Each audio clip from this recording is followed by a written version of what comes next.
levels to it, you and I know. Bitch, be humble. Bitch, sit down.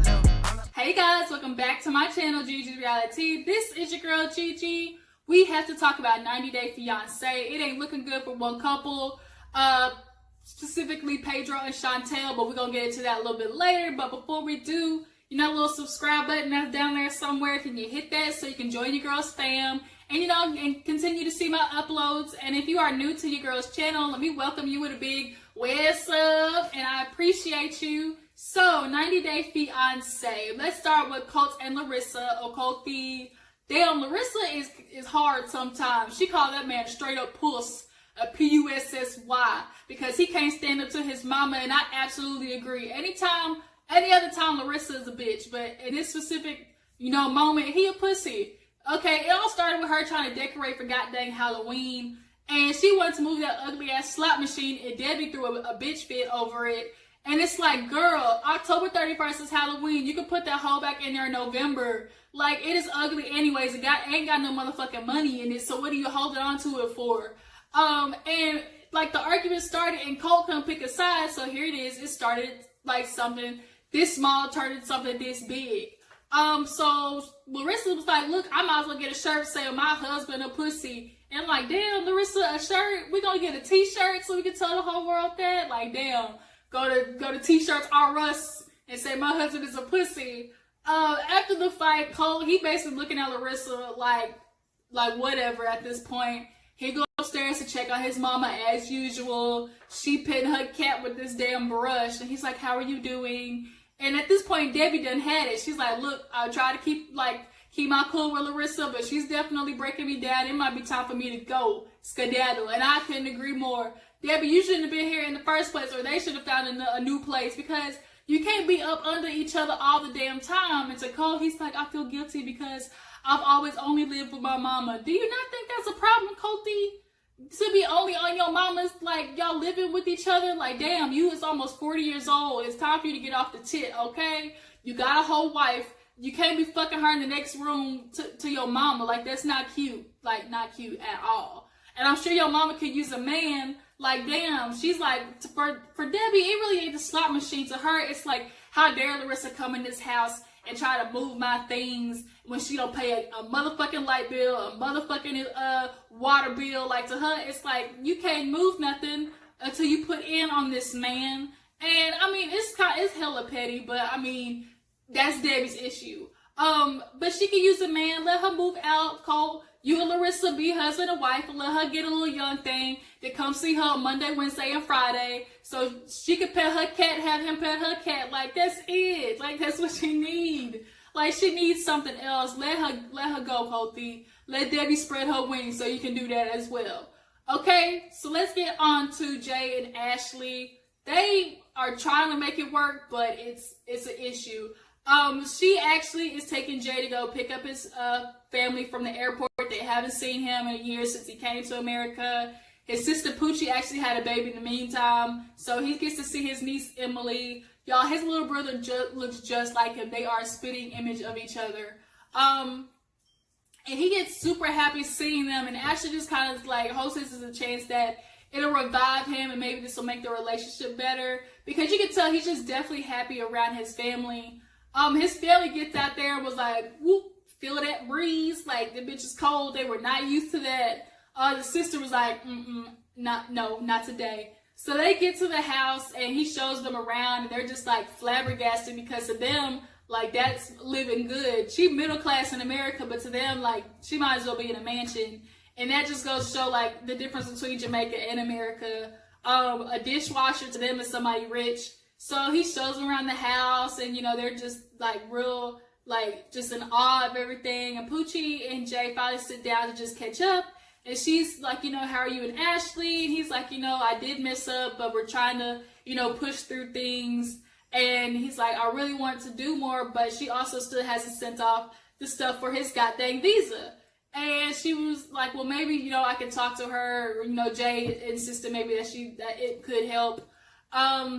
So they want to do an American thing. He wants to take them to go Christmas tree cutting. Ashley ain't for it, because usually she pull out something plastic from the bottom of her den and brings it back up, and that's it. But for the sake of Jay, they go cut down a real tree. I don't like real trees. Them hoes be making my allergies flare up and my eyes look real big. So we always do fake trees over here. But to them, it was real cool. They go out, look for the perfect tree. It was kind of okay, but like you can still feel the tension between Ashley and Jay. They finally get the perfect tree. They take it back home. Ashley's kids are with the dad, so they're the ones who put on the ornaments. But for the meantime, they're going to put on these lights. Now, this is where the issue comes in because Ashley's perfectionist when it comes to these fucking lights. So every time Jay is wrapping them around, she's getting continually more pissed off because he's not doing it the way she do it. I'm like, at this point, it really could have been, that was a useless argument. Like, okay, Ashley, if you do your lights a certain way, he's with his family, just let him wrap the lights around there. And in the middle of the night, come and do it the way you want to, or when your kids come to do the ornaments, just readjust it. It ain't that serious. So now here it is. They fighting over something dumb, and the sister is like witnessing it, and Jay feel like he being talked to like a child, as he says it, and he tells her, "Don't you speak to me like I'm a child." And Ashley's just like, whatever. Like she's like, "You're pushing it in, and you're not covering the lights over this way." Like Ashley, I think she just subconsciously, she's had enough of Jay. She wants to work on things, but subconsciously she picks on him over the stupidest things. That's not gonna help their relationship at all. So Poochie actually gets a chance to sit down with Ashley, and to her knowledge, Jay only messaged the girl, but Ashley fills her in on all the tea, on all the gossip. She tells her, nah, Jay was texting her sexual stuff, even, invited her to my house. And Poochie was shocked. She was like, Jay ain't told me all that. And Ashley ain't shocked because she knew Poochie would have put him in line. And then, to our knowledge, Ashley decides to reveal, even after they decide to work on things, she got a location on him. And when he claimed he at the barbershop, he's somewhere else. So if you got to put a location on this man, Ashley, maybe that's a sign, like, to let bygones be gone on in part, okay? Because you still ain't sending his stuff in. Poochie asks, well, maybe him being bored has something to do with it. And to Ashley, it's like, okay, yeah, whatever, but I'm still not going to send it in because that basically will give him freedom, and Ashley just ain't going to do it. She holding him hostage at this point. And she just going to have to do it. So who's next? Azan and freaking Nicole, Azan. Oh, Nicole, you big-headed ass bitch, or hard-headed at that. Now she done dyed her hair purple. She's trying to get slim, lose a little weight. She says when she sees Azan, she wants to look a little different. He ain't gonna care about the purple hair. He ain't gonna care if you lose 10 pounds. All he care about is if you make sure that money is on time through PayPal, Cash App, or Venmo. That's all that matters. So she has her brother take her to her mom's because she doesn't like being in one place too long. She feels like a burden. And you absolutely are, because every time you get money, you sending it to Azan instead of putting in on where you live. You ain't got no car. You staying with your mom and brothers and sisters without paying no rent. Like, come on, Nicole, really? You got priorities, and Azan is not at the top of them. And you got a child. That should be number one. But she goes to her mom's, and her mom's like, oh, okay, what's the occasion? She's like, we're staying here until I go to Morocco. And her mom's like, here we go, it's all same song and dance. She was like, okay, well, with the whole Grenada situation, what's going on with the family, like what happened? Now, Nicole want to say, I can't tell you about the family situation. It's none of your business. I don't want to break that trust. Like, Nicole, really, is that going to be your excuse? Is that really what you going to say to your mama? Like, bitch, find something new. The stepdad finally comes in, and he over the whole situation too. He just knows, he's like, I know she gonna come back from Morocco in 6 weeks still unmarried with her no having ring ass on. It is pitiful how much she goes after this man. The more he proves her like that, it's like he don't give a damn about her, the more she pushes. And it's really just to try to prove her family wrong. Like, you hurting yourself up. Doing all this stuff for what, Nicole? For what? For a man that don't really give a damn about you, and the only thing he accept from you is that money. And the stepdad said it, and the mom was like, maybe one day she'll learn and wake up. But the stepdad is like, nah, as long as he's sending that money, he gonna stay around, and Nicole's gonna keep doing it. But to our surprise, stepdad got a little email from somebody that said, hey, I'm over here in Azan. There ain't no damn shop. The family be laughing at her, calling her a stupid ass American. And he's using her. Duh, we knew she ain't had no shop. But it's different coming from somebody who's possibly, in Morocco around that circle, and emailing them, letting them know. Nicole gets pissed off and was like, I don't want to hear it. How we can't, think whatever somebody emails you is the truth. We don't know who they are, and we need to quit letting people feel like they know what's going on in our lives. Well, unfortunately, Nicole, people watch the show and see that Azan is making you look like a plum ass fool, funnier than the $2 bill. Like, what the fuck? And then we still got the situation with May. You ain't taking care of her. Every time you send money, it's to Azan instead of your daughter. She getting ready to enroll in school, Nicole. You dumb bitch. Let Azan go. He's proving you wrong every single time. And if he really wanted to marry you, he had 3 occasions to, like the stepdad said, he had every opportunity to marry you and still hasn't. And at this point, where did that $6,000 go? Did you hand all that over to him for this fake ass shop that ain't got your name on it either at that? And at this point, she's just telling her family, I love my fiance and I need you guys to accept that. And it's going to be whatever it is. I'm going to fight for it regardless. And the mama knows, like, her daughter's hard-headed. She's like, look, my daughter, for some reason, I had met this boy twice, and I'm still not understanding how she's so enamored with him, but she would spend her last dime on him and defend him to the death, and I'm just going to have to deal with it until she wakes up. It's just unfortunate that a girl is that insecure and puts up with that much, for a boy who's in Morocco, like, for real, and he's not, like, I know the dick can't be that good, Nicole. So let's move on to somebody else that pisses me off. Andre and Elizabeth. Andre, he goes to meet Elizabeth's father because she told him, like, look, he wants to conversate with you. And the conversation went basically how I expected, nowhere. Because Andre's ass is still butting heads with the father every time he said something. So, he comes in and he already got this aura about him, like he is already ready to fight on defense. And the dad was like, look, Elizabeth asked me, to offer you a job and stuff like that. And he's like, I didn't ask Elizabeth to do that. I didn't ask for a job. And it don't matter if you ask for a job. The point is you need it. And you too big-headed and egotistical to even accept a job from the dad, regardless of it being a father. You got a baby to support that's coming at any moment now. But because it's the dad, you don't want to accept the fucking job. And the dad calls him out on that. He's like, look, you have your pride. And he's like, you have pride too. He's like, well, everybody has pride, but everybody needs to learn when to put it to the side. He's like, my daughter comes to me, I'll work with her. And if she tells me something, I'm going to listen. And at this point, what she's telling me is, you're not pulling your weight, homeboy.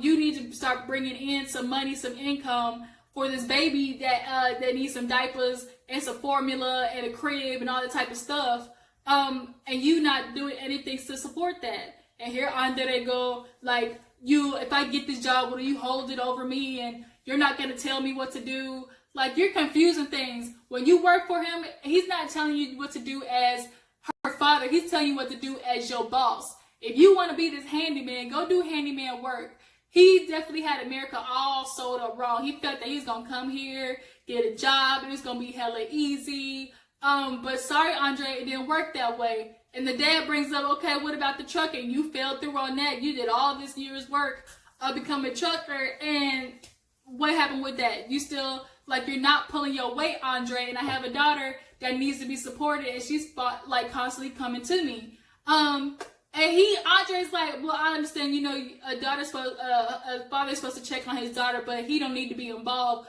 I got it under control. No, the fuck you don't. You have her moved out of a free ass house to pay for an apartment where y'all ain't got no money, where you can't put in no money, but because you got a problem with the dad, you move out of a house that you could have had a baby in, and for what? Like, to do handyman work that you could have been doing at the house?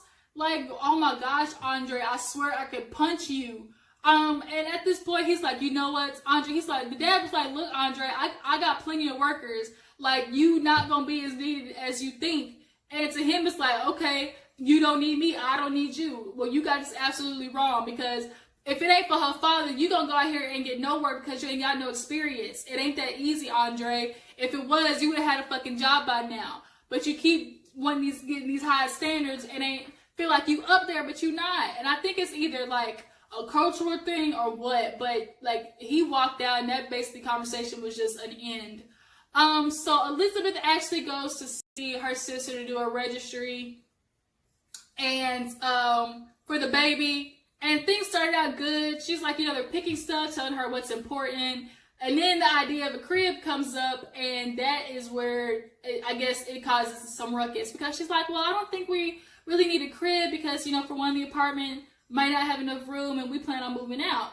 So the sister's like, well, to move out, you got to break the lease, and that costs money. And the sister's like, yeah, no, we'll pay for it. With what money? I'm like, the sister, here we go again. Y'all doing stuff. Y'all can't keep making these idea changes that cost money, which is something y'all don't have at the moment. You and Elizabeth and Andre got this whole thing just completely ass backwards.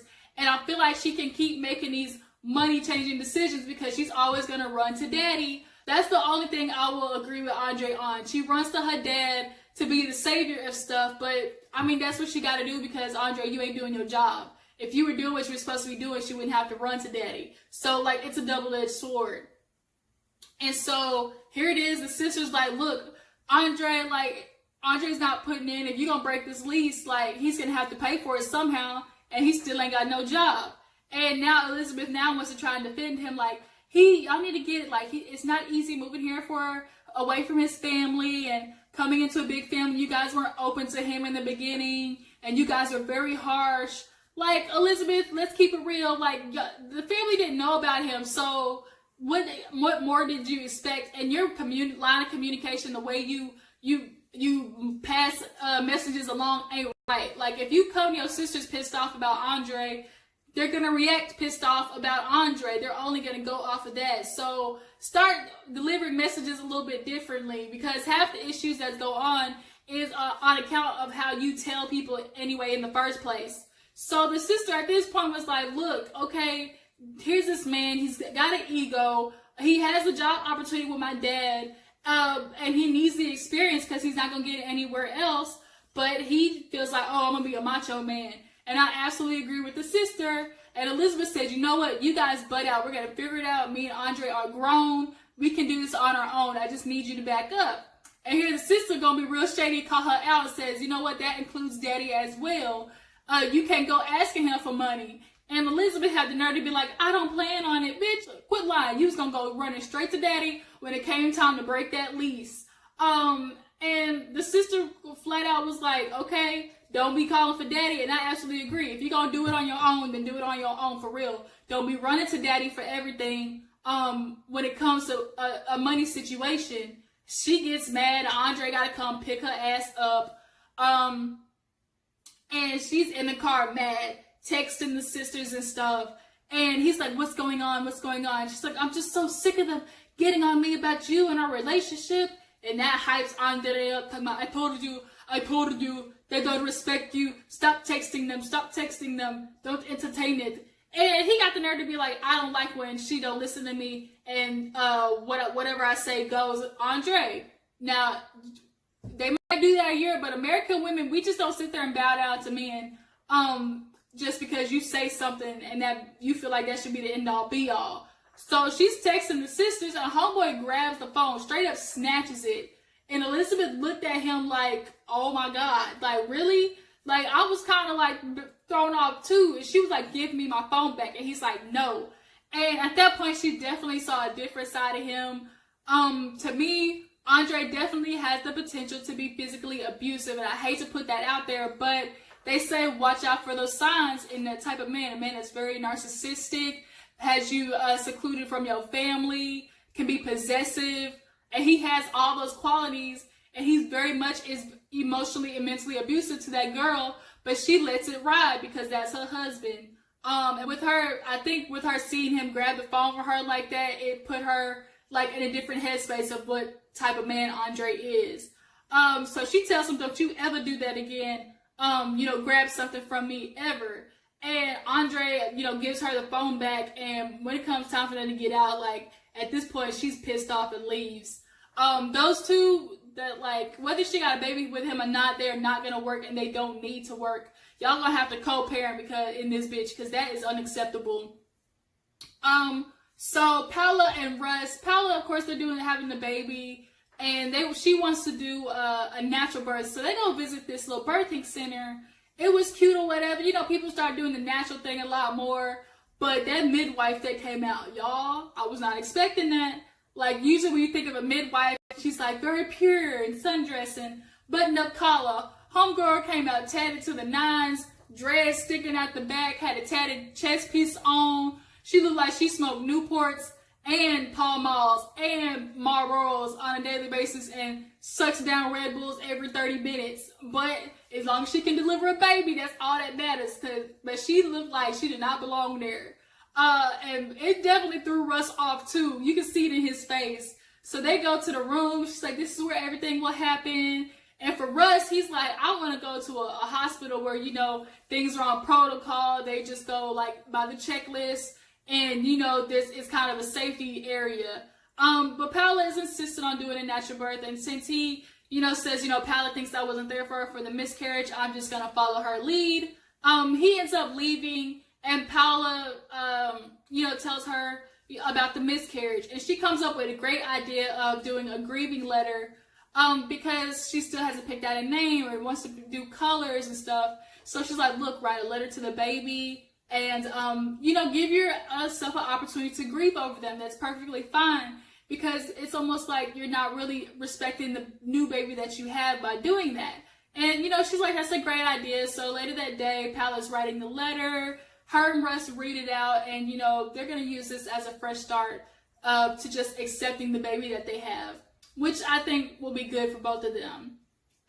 Who is next? Okay, so we got to move to the couple that might not be making it after this, which is Chantel and Pedro. She finally takes her ass to the DR, and Pedro's not happy by any means.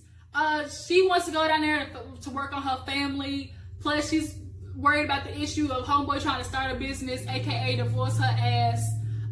So he finally has to break it to his family and friends that, oh, the wife is coming. Boy, they got on his ass. Like, really, Pedro? She ain't gonna let you go. She ain't gonna let you be free. Homeboy says she got you on a short lease. And of course the sister is like, really? She doesn't allow you to do stuff? Like, they've gotten his ass over it, but that's just how they are. But I thought it was real sneaky that Miss Kodaima was there, the girl that he got a crush on. The two that was flirting and dancing drunk last time. Real inappropriate, Pedro. But Chantel finally gets there, and he has balloons and flowers.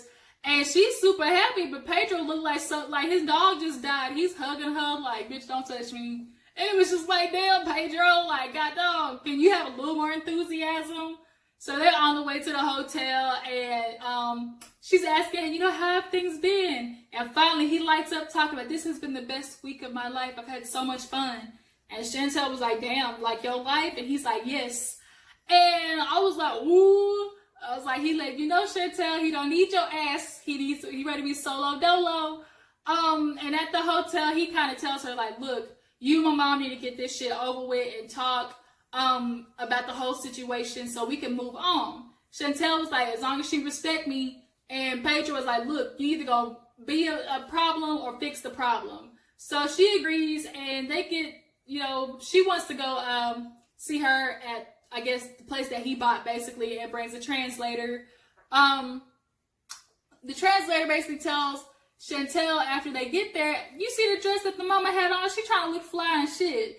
Trying to tell Chantel, look, I could be cute too. But basically, the conversation went left. The mama was like, look, your family should have had everything under control. And your family, was all of them against Pedro. Had it been me there, I would have whooped all y'all asses. And Chantel was like, look, okay, it might not all be my family, but your kids ain't innocent either. They definitely had their part in it. And basically that ended where it was because can't neither of them agree on the situation, and just put an end to it. And so Chantel was like, look, get your bags, we leaving. And at this point, Pedro had to choose between being a husband and a son. And Pedro actually, at the end of the day, is very traditional. He chose to be a husband and go home with Chantel. The mother understood. And at the end of the day, no matter, he might hate her, but he gonna stand beside her, like, when it comes to being her husband. So that was it on 90 Day Fiance. Tell me, guys, what do you think? Was Chantel wrong for going to the DR, to see Pedro? Do you believe that this new start with Jay and Ashley is gonna work? I mean, it's gonna be hard because she is still holding his ass at the house. We're not sending that visa off. And do you think Morocco is gonna be a plus for Nicole? Do you think she's actually gonna get married this time? And where the fuck did all that money go? That has been 90 Day Fiance. Drop down in the comments and tell me what you think about all these couples. I appreciate you guys for watching. Please like this video and subscribe to your girl's channel. All right, I will catch you guys on the flip side. Deuces.